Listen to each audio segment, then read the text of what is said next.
We're going to assemble the single arm. Here again you have one support arm that has a center hole, 3/8 hole on the top with 2 holes on the front flange.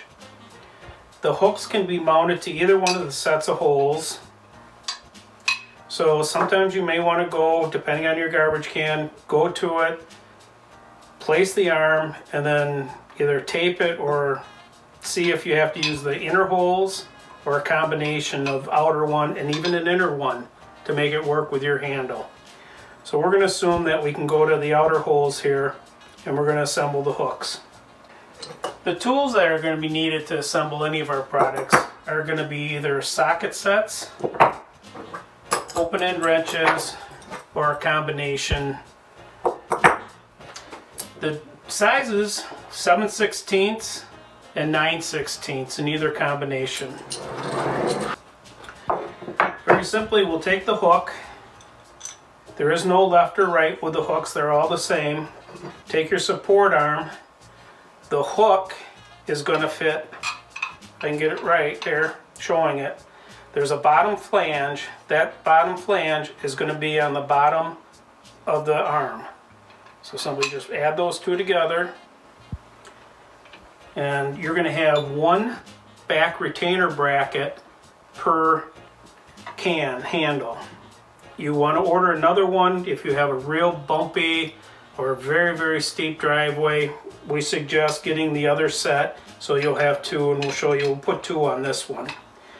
So basically the support bracket, rear bracket, is just going to tuck up underneath. Then you're going to take your 1/4 inch lock washer and your 1/4 inch nut and just finger tight them.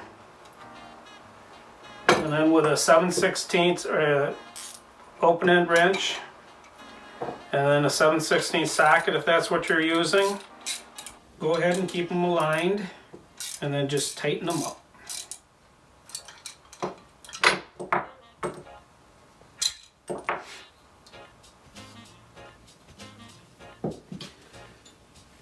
For the second one, we're going to do the same thing. We're going to put 2 back retainer brackets because we're going to assume we got a real steep driveway. So again, the hook goes on the face with the rear tab underneath. Our support rear bracket, retainer bracket,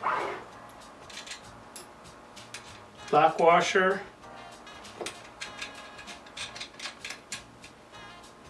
1/4 inch nut,